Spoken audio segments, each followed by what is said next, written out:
চার নম্বর শিক্ষা হচ্ছে যে নামাজ যখন আমাদের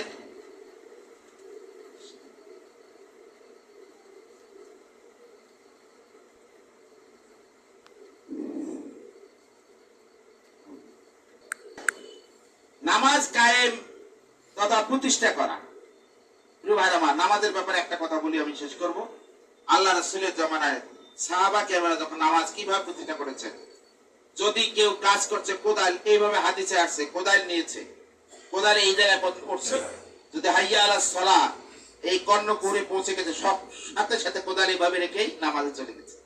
আমরা তো নামাজ কায়েম করি, এই আইটা শেষ করে দাও, করি কিনা?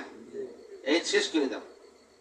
সাহাবা কেরামদের ইতিহাস হাদিস হলো এটাই, এই কোদাল এই পর্যন্ত হচ্ছে, এখান থেকে ফেলে দিয়ে নামাজে চলে গেছে।